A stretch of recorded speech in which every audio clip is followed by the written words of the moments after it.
Welcome to the first video in the Qualified Health Plans Application Refresher series. This video will take you through the first few sections of the Qualified Health Plan application process. Let's get started. From the Connect Benefits dashboard, click the Start Benefits Application button in the upper right corner of the screen. This will take you to the Get Started on the Benefits Application homepage. You can view what an applicant can apply for, a short tutorial video covering the application process, a tab to contact a connector, and a phone number for assistance. Go ahead and click the Start Benefits Application button. Next, a window will pop up and display a list where you can click various links to receive more information. Additionally, a privacy statement is available for viewing. After reading the privacy statement, scroll to the bottom of the page and click I agree. Welcome to the Program Selection section of the application. This is the section for determining which programs will be applied for after the application is submitted. Please note, some fields and sections of the application will appear and disappear depending on the programs applied for. Next, on the Program Selection page, select the program desired. In this example, I will select Medicaid/K-CHIP/QHP with payment assistance. Next question will ask how you're meeting this applicant. For my example, I'll select in-person. Then you'll be asked how you'd like to verify the applicant's identity. I'm going to go ahead and select Upload Documents and then click Next. We've arrived at the Household Members portion of the application. This allows us to capture the general information for everyone applying for benefits in this particular application. Next, for Head of Households, click Start. Begin by entering in the first name. For our example, we'll enter the applicant's name as Jim. Please note, the name must be entered in as their legal name, meaning how it may appear on federal identification materials like a Social Security card. For my example, they don't have a middle initial. There's a box to select Household Member does not have a middle initial. Type in the last name. Select the Sex drop-down menu and select Male or Female. In this example, we'll select Male. Enter the date of birth. Select the calendar icon or enter it in the month-day-year format, with 2 digits for month and day and 4 digits for year with backslashes in between, and click Enter. For Does this individual have a Social Security number? I will click No for my example. And for Is this individual a resident of the Commonwealth of Kentucky? I will select Yes. Next, select the member's race. In this example, I will select American Indian or Alaskan Native. Next, the application will ask if the individual is Hispanic or Latino. In this example, we will select No. Again, the application will ask which programs this specific member of the household is applying for. Keep in mind that some programs may not apply to everyone in the household. This is where we indicate that. In this example, I will once again select Medicaid/K-CHIP/QHP with payment assistance. Next, a prompt will ask if this applicant is a member of a federally recognized tribe. In this example, since I indicated this in the race section, I will select Yes. After selecting Yes, enter the tribe the applicant is a member of and enter which state the tribe is primarily located. Finally, if the applicant is a member of a federally recognized tribe, indicate whether or not that applicant has ever received service from the Indian Health Service, a tribal health program, or an urban Indian health program. I will select No. Then, answer whether or not the applicant is eligible to receive services or a referral from those same 3 organizations.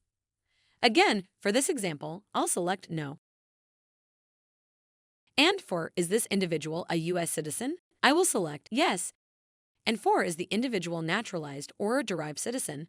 I will select No, then click Save. Next, it's going to ask you to upload an identification verification document.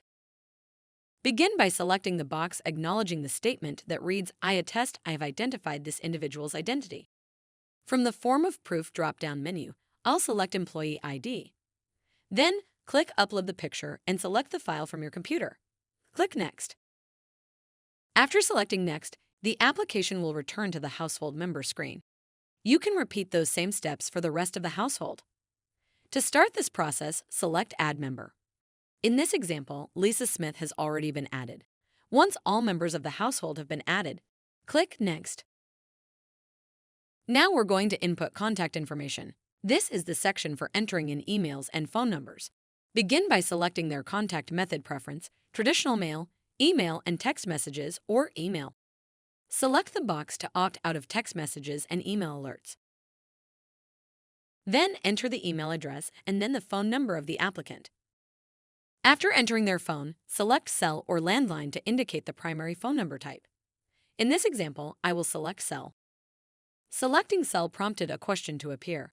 Select yes or no to allow Connect, the applicant's health insurance carriers or Medicaid managed care organizations to send text messages to the provided phone number. In this example, I will select yes. If there's a secondary line, click the plus sign and enter in the number and the type. Next, select their preferred language options, spoken and written. English is pre-selected, so I won't have to change them in this example. Next, note if everyone in the household has the same contact information by selecting yes or no. In this example, I will select yes. If an applicant needs assistance with communication, they can click yes, but in our example, we are selecting no. Then, click Next. Type in the address and it will auto-populate. Below the address section, the application has options to notate if the applicant does not have a physical address or if the mailing address is different from the physical address provided. In this example, neither are applicable. For does everyone in Jim Smith's household have the same address information, I'll select yes and click Next to continue. This is the Authorized Representative, Connector, and Insurance Agent screen.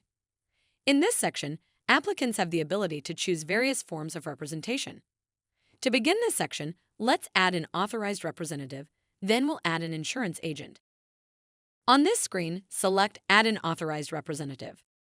It's going to ask if you would like to add a household member. For this example, we would like to add one, so we'll select Yes. Below, there's a field labeled as Who would you like to select as an authorized representative? Click this field. A drop-down menu opens showing who's eligible as Jim Smith's authorized representative.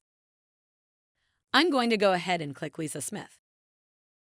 Selecting the household member automatically fills in all of the necessary information in the correct fields. Scroll to the bottom of the page. Then for Does this authorized representative work for an organization that provides you assistance? Select No unless they are authorized to provide assistance. Click Next. On the next page, for How is this person related to you? In my example, I will select Family Member, not Spouse, from the drop-down menu. And then for Which programs do you want this authorized representative to have access to? I will select Medicaid/K-CHIP/QHP with payment assistance and allow them to report changes or anything regarding notices. Click Next. Now the authorized representative consent screen displays. Read the terms of agreement above. Then enter the applicant's first name, middle initial, and last name. Click Submit Authorized Representative. We've returned to the Representatives, Connectors, and Agents screen. Notice that Lisa Smith now appears as an authorized representative. Now let's add an insurance agent.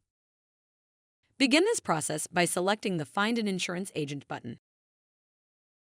You can search first name, last name, zip code, organization, or just click the search button and it will auto-populate with agents that are available. I'm going to go ahead and just select the first one. After selecting View Agent Details, I can see this agent's contact information, location, and languages spoken. Since it seems like a good fit, I will click the Select Agent button. We've returned to the Representatives, Connectors, and Agents screen once more. This time, we also have our new agent selected. Now, click Next. By selecting Request Electronic Consent, you are confirming that the applicant has given permission for that individual to serve as a connector. If the client does not respond after 1 minute and 30 seconds, click Confirm Verbal Consent. Click the acknowledgement of roles and responsibilities of connectors. Read the contents and click Agree. Next, click the authorizations, read the content of the agreement, and click Agree. Finally, read the additional important information section, verify all of the content, and click Agree. Then click Next. This concludes the first portion of the application. Continue with the training to see next steps for finishing the application.